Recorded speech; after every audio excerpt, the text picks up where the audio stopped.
आज हम लोग इकोनॉमिक्स में आए, यूनिट 2 पढ़ रहे हैं। यूनिट 1 हम लोग का कंप्लीट हो चुका है। यूनिट 2 सेकेंड यूनिट के अंदर हम एक्सरसाइज 3 जो है आपका सेकेंड यूनिट के अंदर रहता है। बुक का एक्सरसाइज 3 सेकेंड यूनिट के अंदर कवर होता है और चैप्टर का नाम है कंज्यूमर्स इक्विलिब्रियम।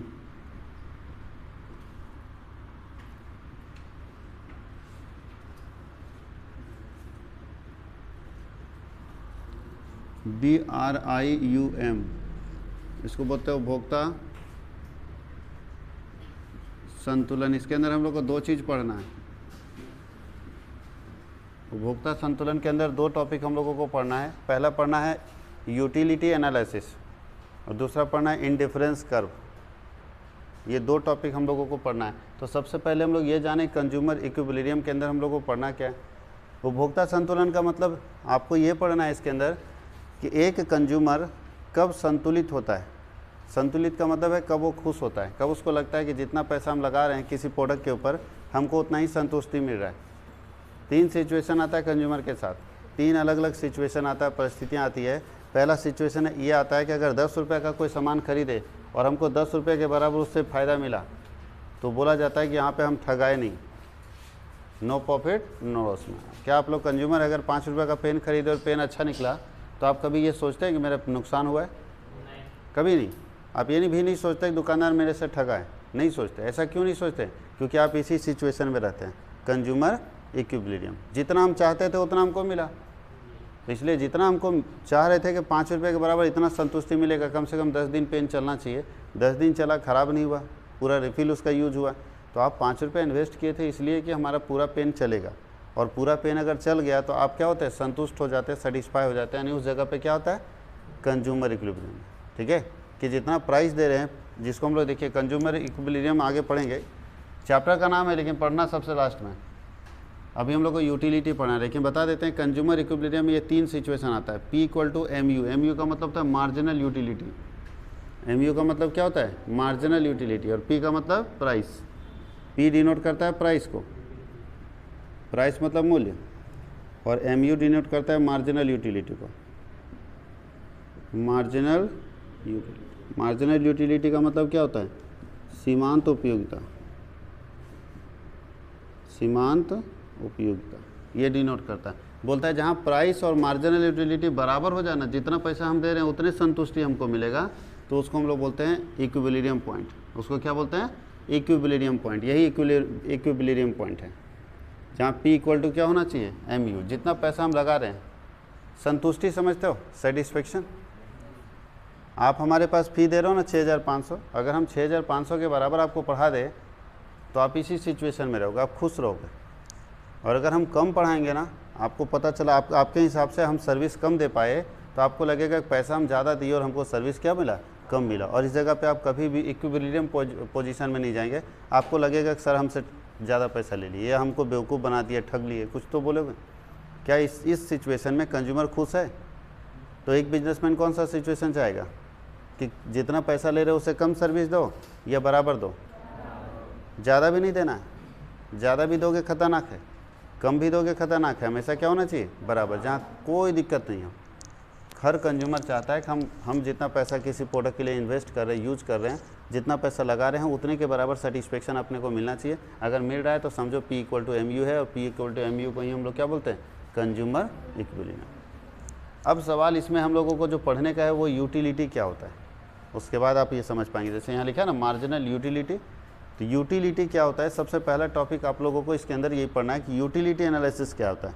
कंज्यूमर इक्विलिब्रियम समझ गए? कंज्यूमर इक्विलिब्रियम का मतलब क्या, कौन सा सिचुएशन जहाँ कंज्यूमर जितना पैसा इन्वेस्ट कर रहा है उतने के बराबर सेटिस्फेक्शन मिलना चाहिए। देख लो यहाँ पे लिखा हुआ है, प्राइस और मार्जिनल यूटिलिटी हमेशा क्या होना चाहिए, बराबर। मार्जिनल यूटिलिटी का मतलब है कि किसी प्रोडक्ट को यूज करने से जो सेटिस्फेक्शन मिलता है, जो संतुष्टि मिलती है, उसको यूटिलिटी संतुष्टि को बोलते हैं। सेटिस्फेक्शन को इकोनॉमिक्स में क्या बोलते हैं, यूटिलिटी। हम कोई मान लो एक समोसा ही खाए तो मज़ा आना चाहिए ना। 10 रुपये दे रहे हैं, अगर एक समोसे का 10 रुपये लग रहा है भैया, तो 10 रुपये के बराबर लगना तो चाहिए। अब 10 रुपये लिया भी और एकदम छोटा सा दे दिया, मज़ा नहीं है, टेस्ट अच्छा नहीं है, तो क्या बोलते हैं, आप क्या बोलते हैं कि यार पैसा डूब गया। या चला गया या बेवकूफ़ बना दिया, यही ना बोलते हैं। इसका मतलब है कि जितना पैसा आप इन्वेस्ट किए थे उतने के बराबर सेटिस्फेक्शन नहीं मिला। लेकिन आज 10 रुपया ले और समोसा खाने में मज़ा आ गया तो लोग बोलते हैं कोई बात नहीं यार, 10 रुपया लगा लेकिन मस्त मज़ा आ गया, सारा पैसा वसूल हो गया। इसका मतलब आप क्या कर रहे हैं, यूटिलिटी का मतलब सेटिस्फेक्शन लेवल। यूटिलिटी का मतलब क्या होता है, सेटिस्फेक्शन लेवल, संतुष्टि का स्तर, कितना संतुष्ट होते हैं आप किसी काम को करके, उसी को यूटिलिटी बोलते हैं। अब जब मेरा यूटिलिटी यानी जितना संतुष्ट होते हैं उतने बराबर प्राइस देंगे, उतना ही पैसा देंगे, तो कभी अपने आप को ठगे हुए महसूस करेंगे क्या?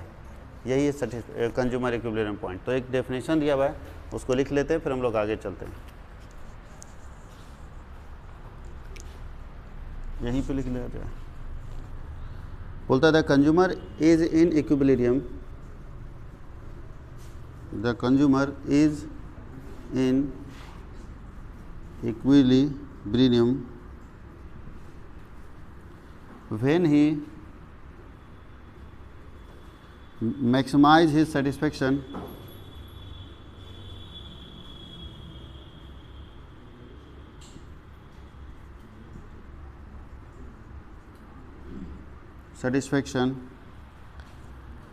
given by his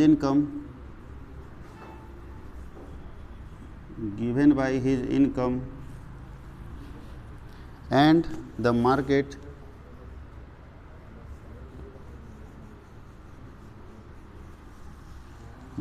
prices। बोलता है एक उपभोक्ता उस समय संतुलित होता है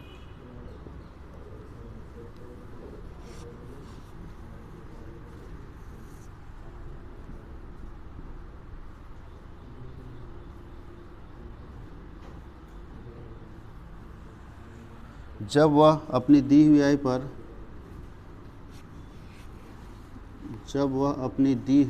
पर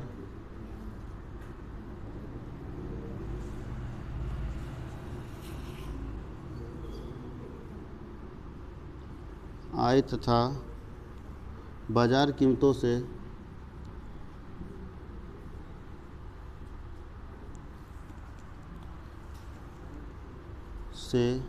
प्राप्त संतुष्टि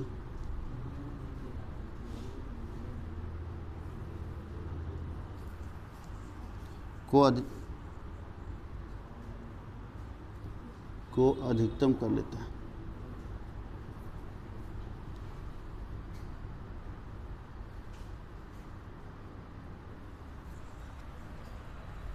हम लोगों को जो पढ़ना है कंज्यूमर प्रोटेक्शन के अंदर, ये तो कंज्यूमर प्रोटेक्शन का डेफिनेशन दिया हुआ है, पहले समझ लीजिए, उसके बाद आराम से लिखते रहिएगा। यहाँ तक का कॉन्सेप्ट समझ आया कि कस्टमर कब सेटिस्फाई होगा, जब P इक्वल टू क्या होगा, MU।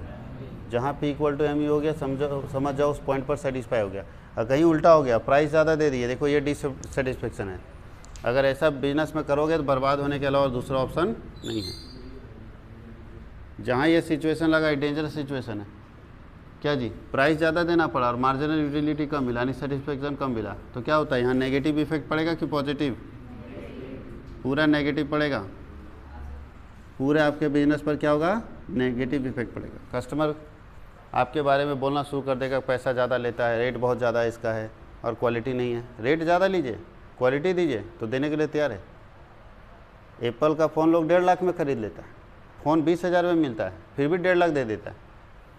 तो या तो 1.5 लाख देने वाले लोग पागल हैं, या तो कंपनी इतना क्वालिटी उस फ़ोन के अंदर दे रखी है कि 1.5 लाख रुपए लेना जायज़ है, तो कस्टमर खुश होकर 1.5 लाख रुपए देता है कि नहीं इसके अंदर क्वालिटी है जो दूसरे फ़ोन से डिफ़र है, दूसरे फ़ोन में ये चीज़ नहीं है, हमारे फ़ोन में ये चीज़ है, इसलिए 1.5 लाख रुपए देने के लिए तैयार है। बात समझ आई? तो अगर क्वालिटी मेंटेन करेंगे तो प्राइस देने के लिए तैयार है, लेकिन क्वालिटी घटिया किस्म का रहेगा और प्राइस बढ़ाते चले जाओगे तो ये सिचुएशन आ जाता है कंज्यूमर के साथ। वहाँ कोई नहीं खरीदेगा फिर आपके प्रोडक्ट को, उसको लगने लगेगा कि हम ज़्यादा प्राइस दे रहे हैं। लेकिन अभी सोचिए 1.5 लाख का एप्पल का फ़ोन खरीदने में कोई नहीं बोलता है ज़्यादा प्राइस दे रहे हैं। 1,30,000 का फ़ोन है तो 1,30,000 दे देता है और कभी नहीं बोलता कि हम ज़्यादा पैसा दिए, क्योंकि उसको लगता है कि 1,30,000 रुपये अगर हम दे रहे हैं तो उतने के बराबर सेफ्टी और सिक्योरिटी हम लोग को मिल रहा है। आप लोग एप्पल की खासियत और बाकी फ़ोन की खासियत, हम लोग जो फ़ोन धड़ल्ले से इस्तेमाल कर रहे हैं उस फ़ोन में कोई सिक्योरिटी नहीं है, कोई सिक्योरिटी नहीं। डेटा लीक होगा सब चला जाएगा और सब कुछ बैंक से लोग जोड़ के रखे हुए हैं। जिस दिन सिक्योरिटी लीक हो गया, डेटा लीक हो गया, उस दिन हमारा सब कुछ चला जाएगा। और एप्पल के साथ ऐसा नहीं, एप्पल कभी भी अपने किसी कस्टमर के का इन्फॉर्मेशन किसी के साथ शेयर नहीं करता। यहाँ भारत सरकार मांगेगी तो देगा ही नहीं, वो उसकी पॉलिसी अलग है, इसलिए प्राइस लेता है, डेटा सिक्योर रखता है। यानी आपका डेटा बताओ, बड़ा बिजनेसमैन करोड़ों का लेन देन कर रहा है, वो क्या करेगा, नॉर्मल फ़ोन यूज़ करेगा या एप्पल यूज़ करेगा? एप्पल यूज़ करेगा। उसका नॉर्मल फ़ोन में कोई हैक किया ना तो गया सारा पैसा। बात समझ आई? अब बताओ, बड़े लोग एप्पल ख़रीद के अच्छा करते हैं कि ख़राब करते हैं? हम लोग सोचते हैं पागल आदमी, 2-2 3-3 एप्पल का लैपटॉप भी एप्पल का ख़रीद के रखा है, क्या ज़रूरत है? नॉर्मल लैपटॉप में भी तो काम चल सकता था ना भाई। वो समझता है कि नॉर्मल लैपटॉप और एप्पल के लैपटॉप में क्या डिफरेंस है, क्यों ज़्यादा पैसा देने के लिए तैयार है। एप्पल का लैपटॉप ख़रीदा है, एप्पल का फ़ोन ख़रीदा, सब कुछ उसके पास एप्पल का है, कुछ तो बात है, और उसी कारण से एप्पल का प्रोडक्ट बिक रहा है। नहीं तो इस दुनिया में सब लोग रेशनलाइज हो गए, सोच समझ के काम करता है, कोई महंगा चीज़ नहीं खरीदना चाहता है, लेकिन खरीद रहा है तो कुछ तो उसके अंदर दम है। यानी आपके ध्यान देना, जितना यूटिलिटी उसको मिल रहा है, जितना सेटिस्फेक्शन उसको उस प्रोडक्ट को यूज़ करके मिल रहा है, अगर उतने के बराबर प्राइस से ले रहे तो ठीक है, प्राइस ज़्यादा कर दिए तो फिर लोग बोलने लगेगा आपका प्रोडक्ट बहुत महंगा आता है। बात समझ गए? आपका प्रोडक्ट बहुत महंगा आता है, ये सब लोग बोलने लगेगा, कौन सा इफेक्ट पड़ेगा?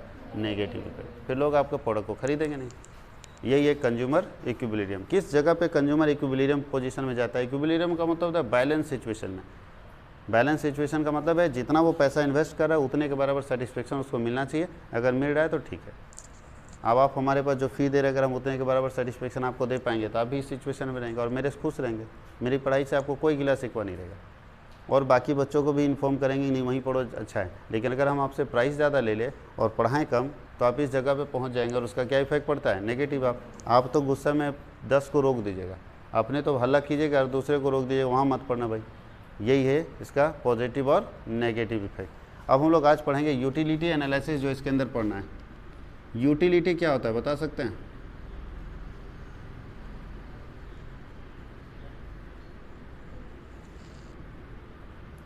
हिंदी में उपयोगिता बोलते हैं, यहाँ भी लिखा हुआ था।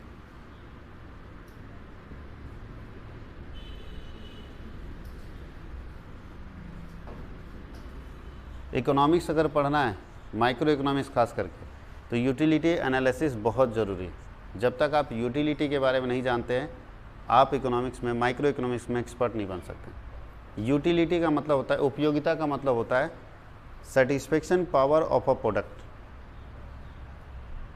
एक प्रोडक्ट में कंज्यूमर्स के नीड को सेटिस्फाई करने की जो क्षमता होती है, फिर से ध्यान दीजिएगा, एक प्रोडक्ट में, एक उत्पाद है, पेन एक प्रोडक्ट है, इसमें कंज्यूमर के नीड्स को सेटिस्फाई करने की जो कैपेसिटी होती है, क्षमता होती है, उसी को यूटिलिटी बोलते हैं।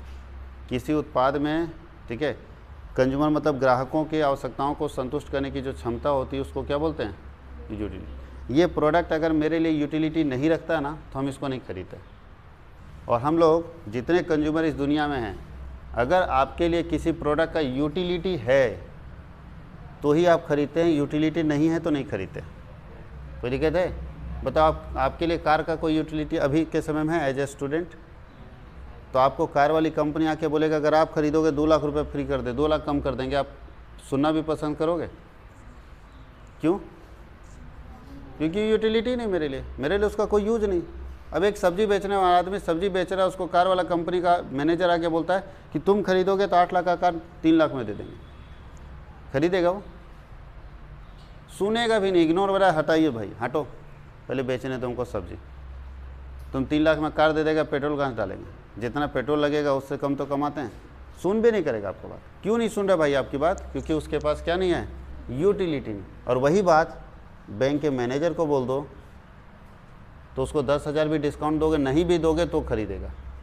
उसको डिस्काउंट देने की ज़रूरत नहीं है, उसे अगर 10,000 ज़्यादा भी कार के लिए ले रहे हो तो भी खरीदेगा, क्योंकि कार का यूटिलिटी उसके लिए है। तो जिसके लिए यूटिलिटी होगा वही ना परचेज करेगा, जिसके लिए यूटिलिटी नहीं रहेगा वो खरीदेगा क्या? तो बताओ क्या जनरेट करने की ज़रूरत है? यूटिलिटी। पहले उपयोग आप अपने प्रोडक्ट का जनरेट कीजिए, मार्केट में यूटिलिटी क्रिएट कीजिए। जब तक यूटिलिटी क्रिएट नहीं करेंगे, यूज क्रिएट नहीं करेंगे, तब तक डिमांड नहीं होगा, तब तक सामान बिकेगा ही नहीं। जब तक यूज आप क्रिएट नहीं करेंगे कि मेरे सामान को खरीदो, मेरे सामान को टेस्ट करके देखो, मज़ा आएगा, तब तक सामान नहीं बिकेगा। तो सामान को खुद यूटिलिटी क्रिएट करना पड़ता। और यूटिलिटी का मतलब क्या बताए? कि किसी प्रोडक्ट में कंज्यूमर्स के नीड को सेटिस्फाई करने का जो कैपेसिटी होता है, उस कैपेसिटी को हम लोग क्या बोलते हैं? यूटिलिटी बोलते हैं। बात समझ गए? अब बताओ, आज दुनिया में जो भी प्रोडक्ट बिक रहा है ना, वो तभी बिक रहा है जब आपके अंदर वो यूटिलिटी क्रिएट किया, उसका यूज क्रिएट किया। बताओ अभी आप लोगों को गांजा बेचने वाले लोग गांजा बेचे, कोई खरीदेगा? लेता होता नहीं ना जी, नहीं, कोई नहीं खरीदेगा। क्यों नहीं खरीद रहा है? कोई यूटिलिटी नहीं। अभी गांजा पीने वाले को बेचो, नहीं भी उसको डिस्काउंट दोगे, 5 रुपये महंगा दोगे तो खरीदेगा, क्योंकि उसको यूटिलिटी है। वो जहन्नुम में रखो, ढूंढ के खरीद लेगा, क्योंकि उसको उसका यूटिलिटी है। जिस दिन नीड क्रिएट हो गया उस दिन आप घूम चले जाओगे। बताओ अभी हड्डी के डॉक्टर को कोई नहीं जानता है, लेकिन जिस दिन आपका पैर टूटा ना, वो जहन्नुम में रहेगा, ढूंढ के निकाल लोगे। क्यों? क्योंकि क्या है, उस दिन पहुंचना तय है, फिक्स पहुंच जाओगे। तो यही यूटिलिटी क्रिएट करना होता है। तो कोई भी प्रोडक्ट जब कंपनी लेके आते हैं, जैसे ये मार्कर है, तो पहली बार जब मार्कर लाई हुई तो सब लोग खरीद के यूज कर रहा होगा। पहली बार मोबाइल आया था, पहली बार नोकिया जब लेके आया था, तो पूरा भारत वाला लोग खरीद लिया तुरंत। एक बार में नोकिया बताया, देखो ये फ़ोन है, इसके ज़रिए आप दूर से बैठे लोगों से बात कर सकते हो, तो लोग तुरंत खरीदना शुरू कर दिया था। 2 साल लगा था उसको समझाने में कि इसका फ़ायदा क्या है। लोग बोलता था कौन खरीदेगा 7,000 में, ना चिट्ठी लिखते हैं हम, 7,000 लगाएंगे हम, चिट्ठी लिखे, उसके बाद भी रिचार्ज करना पड़ता है। नहीं भैया, पहले सिम भी खरीदते थे 400-500 रुपये, मालूम है कि नहीं? सबसे पहले सिम कार्ड 500 में आता था, फिर रिचार्ज करो, ये समस्याएं थी। अच्छा, पहले फ़ोन आता था तो पैसा कटता था, इनकमिंग हो या आउटगोइंग हो, दोनों में पैसा कटता था। तो लोग बोले उतना पैसा ना, हमें बस की बात नहीं, हम खरीदेंगे नहीं। 15,000 20,000 रुपये में क्यों खरीदेंगे छोटा सा फ़ोन? बोला चिट्ठी लिखते हैं, काम चल जाता है, या चल जाएंगे हम, 15,000 लगाएंगे, उससे अच्छा 40 रुपये का भाड़ा में तो हम मान लाते हैं, कोई ज़रूरत नहीं फ़ोन का। 2 साल बेचारे को लगा क्या जनरेट करने में। एक बार जनरेट कर दिया, आज देखो, आज बोलता है फ़ोन वाला कंपनी का फ़ोन खरीदो, कोई नहीं। बहुत ज़्यादा प्रचार करता है तो नया मॉडल आता है उसके बारे में बताता है, लेकिन कोई बोलता है फ़ोन खरीदो, कोई नहीं जानता है। खाली भूख जगा के छोड़ देना, काम क्या है, आग लगा दो, अपने पानी ढूंढेगा लोग। तो प्रोडक्ट का यूटिलिटी, अभी बताइए 4G क्या किया, जियो यूटिलिटी क्रिएट किया। अच्छा, पहली बार अगर पैसा दे के आता, फ्री नहीं देता, एक साल तक शुरू से ही पैसा से आता कि नहीं, 600 रुपये का रिचार्ज पहले दिन से, जिस दिन जियो 5 आया 4G, उसी दिन से 600 का रिचार्ज हो जाता। हमको लगता है ना कि इस देश के 20% से ज़्यादा लोग जियो इस्तेमाल नहीं करते, 20% से ज़्यादा, मतलब 80% लोग जियो ही नहीं लेता। क्यों? क्योंकि वो 10 से 15-20 रुपये में महीना भर का काम चला लेता था, उसको 600 का रिचार्ज करने क्या जरूरत है? बोले नहीं करेंगे, नहीं करेंगे। क्यों भाई? अभी एक बात बताइए, किसी के घर में, जैसे हमारे यहाँ देखो, हमारा समस्या है, हम किसी को फ़ोन ही नहीं करते। मेरे पास खाली फ़ोन आता है, जाता नहीं, बहुत रेयर केस में किसी को फ़ोन जाता हुआ। अब वो मेरे जैसा आदमी का 15 रुपये महीना का ख़त्म नहीं होता था। जब 4G नहीं था तो 15 रुपये ख़त्म नहीं होता था। फ़ोन ही नहीं करते, किसी को फुर्सत नहीं करने का, आ गया तो उधर से। अब बताओ जी, अब हम 200 रुपये का अगर महीने का रिचार्ज कर रहे हैं, तो सोचिए 200 मेरा वेस्ट जा रहा है कि नहीं जा रहा है? तो बहुत सारे लोग कन्वर्ट नहीं होते। इसलिए नहीं होता क्योंकि उनको ये नहीं मालूम है इंटरनेट का मज़ा क्या है, इंटरनेट कैसे चलता है, कितना स्पीड चलता है। किसी को मालूम था 4G आने से पहले? 4G आने से पहले 3G भी था इस देश में, बहुत कम लोग यूज़ करता था 3G। 2G भी बहुत कम लोग यूज़ करता था, कोई नेट यूज़ नहीं करता था। ये तो जियो था, वो देखा कि ये लोग ऐसे नहीं सुधरेगा, ये लोग नहीं जानता है नेट क्या होता है, ये लोग जानता ही नहीं मज़ा क्या होता है फ़ोन चलाने का। ये लोग को पहले फ्री दो, आदत लगाओ, और क्या क्रिएट करो, यूटिलिटी। आज क्या क्रिएट कर दिया आपके अंदर, बर्दाश्त कर लीजिएगा ख़त्म होने बाद। 2 दिन 3 दिन 4 दिन 5 दिन, छठा दिन तो बर्दाश्त का सीमा टूट जाता है, बोलता है चलो रिचार्ज कर देते हैं। हाँ या नहीं? कर लीजिए बर्दाश्त, आप नेट के बिना ज़िंदा रह लीजिए। तो क्या क्रिएट किया वो स्टार्टिंग में? कोई भी इस दुनिया में फ्री नहीं देता, याद रखना। कॉमर्स का बच्चा हमेशा जानता है कि कुछ भी फ्री इस दुनिया में नहीं, उसके पीछे कोई ना कोई कॉस्ट है, और आज आप कॉस्ट उसका चुका रहे हैं। जो 1 साल फ्री, उसका कॉस्ट आज आपसे वसूल रहा है। अब रेट बढ़ा भी देता है, 4 गाली देंगे, लेकिन रिचार्ज तो आप करेंगे, क्योंकि उसने क्या क्रिएट कर दिया, बस वो आग लगा दिया बस। अब आपको तेल डालते रहना है, तब आग जिंदा रहेगा, बर्दाश्त ही नहीं होगा। आप करके देख लो। इसका मतलब है कि हर कंपनी को सबसे पहले क्या क्रिएट करना होता है, यूटिलिटी। अब हम लोग यूटिलिटी के बारे में देखते हैं, यूटिलिटी होता क्या है।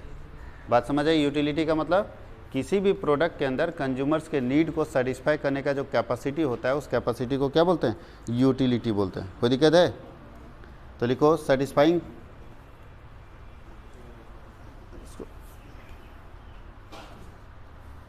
Satisfying capacity of a product. अच्छा, इसको इससे लिख देते हैं।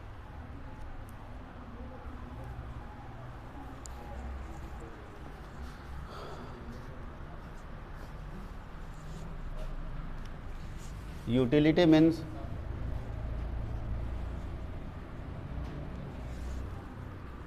want satisfying power,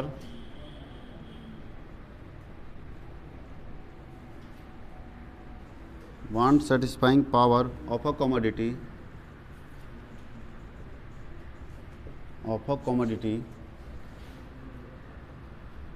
कमोडिटी का मतलब समझते हो प्रोडक्ट, सामान है ना।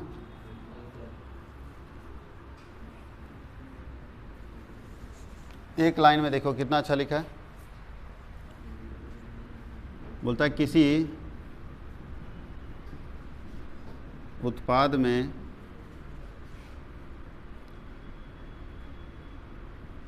इच्छाओं को पूर्ण करने की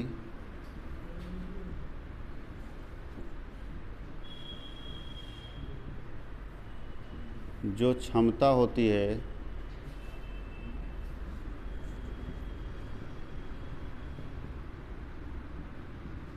वह उपयोगिता कहलाती।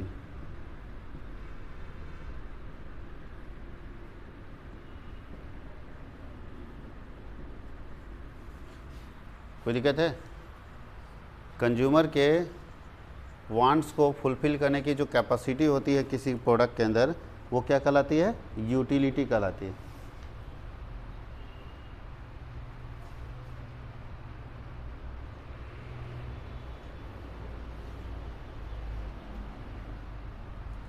यूटिल पावर हम लोग इसको बोलते हैं। अच्छा, एक बात बताइए, क्या आप किसी प्रोडक्ट को यूज़ कर रहे हैं, उससे मिलने वाले यूटिलिटी को मेजर कर सकते हैं? यूटिलिटी मेजरेबल है या नॉन मेजरेबल है? अगर रियल लाइफ में देखें तो नॉन मेजरेबल है। एक प्यासा व्यक्ति, गर्मी का सीज़न था, बहुत दूर से पैदल चल के आया, बैठा, 5 मिनट में ठंडा हुआ, उसको एक ठंडा ग्लास का पानी दे दो, एक ग्लास पानी, ठंडा पानी उसको दे दो, और पीने के बाद पूछो कितना अच्छा लगा। अंक में बताना, अंक में कितना अच्छा लगा, अंक में बताओ, बता पाएगा? बोलेगा बहुत अच्छा लगा, बहुत कितना, बता पाएगा? और आप उसके सामने बैठे एज ए इकोनॉमिस्ट, आपको मार्केट एनालिसिस करना है कि ठंडा पानी कितना मज़ा आया इसको पी के। आप कैसे उसके चेहरे के एक्सप्रेशन से, उसके बातचीत से कैसे जान लोगे कि उसको कितना मज़ा आया होगा? वो तो बोला बहुत मज़ा आया, तो बहुत कितना, और तुरंत उसके बगल साथ में ही वो उसको पानी पिलाए, साथ ही साथ उसका दोस्त आया जो अपने घर से जस्ट बगल से आ रहा था और पानी पी के घर से पहुंचा, उसको भी एक ठंडा ग्लास का पानी दे दिया, एक गिलास ठंडा पानी उसको भी दे दिया, और उसको पूछा कैसा लगा, बोला अच्छा लगा। कैसे मेजर करोगे कि किसको अच्छा ज़्यादा लगा होगा? क्या लगता है इसका कोई मेजर करने का तरीका, टेक्निक है? नहीं है। इस दुनिया में किसी व्यक्ति के संतुष्टि को, सेटिस्फेक्शन को मेजर नहीं किया जा सकता। अब हमको कितना, बताओ आपको मेरे से पढ़ के कितना अच्छा लग रहा है, ये मेजर करना इम्पॉसिबल है। कैसे मेजर करेंगे हम लोग? लेकिन इकोनॉमिक्स अगर इम्पॉसिबल है और कुछ भी मेजर नहीं करोगे तो इकोनॉमिक्स पढ़ोगे कैसे? तो क्या किया है इकोनॉमिक्स में, यूटिल पावर को मेजरमेंट कर दिया। और कैसे मेजर किया? तो उसको पॉइंट देना शुरू कर दिया। मान लो 1 to 10 पॉइंट है, बोले देखो तो वही 1 से 10 तक में तुम कितना दे सकते हो, ये तुम पानी जो पियो अच्छा लगा कितना दे सकते हो? बोला सर 10 out of 10, 10 में 10। दूसरा पूछे तुम कितना, बोले 4 देंगे, उतना मज़ा नहीं आया। इसका मतलब है कि पहले का यूटिल पावर कितना है, 10, और दूसरे का यूटिल पावर कितना है, 4 है। समझ गए? नहीं तो यूटिलिटी को मेजर करना इम्पॉसिबल है, कभी कोई मेजर नहीं कर सकता। वही यहाँ पे दिया हुआ है। इसलिए यूटिल पावर कि कितना कैपेसिटी, कितना मज़ा आया उसको, ये मेजर करना। यूटिल पावर अगर आपके पास नहीं रहेगा तो आप कभी भी यूटिलिटी को मेजर नहीं कर सकते। कोई दिक्कत है? हम लोग पढ़ते हैं टाइप्स ऑफ यूटिलिटी, कितने तरह का यूटिलिटी होता है। यहाँ तक समझ गए? यूटिलिटी का मतलब यूटिल पावर, यूटिल पावर का मतलब कस्टमर सेटिस्फेक्शन पावर, याद रखना है, customer satisfaction power of a product, एक किसी प्रोडक्ट में। अब बताओ कॉन्सेप्ट ऑफ यूटिलिटी देखो या टाइप्स ऑफ यूटिलिटी देखो। कॉन्सेप्ट ऑफ यूटिलिटी और टाइप्स ऑफ यूटिलिटी।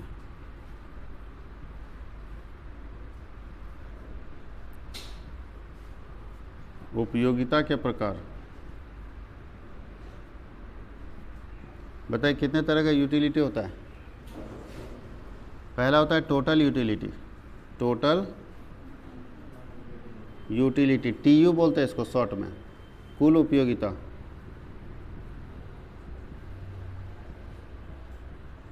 दूसरा होता है मार्जिनल यूटिलिटी,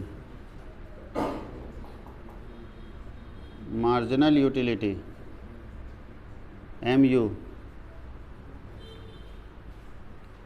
सीमांत उपयोगिता। और तीसरा होता है एवरेज यूटिलिटी,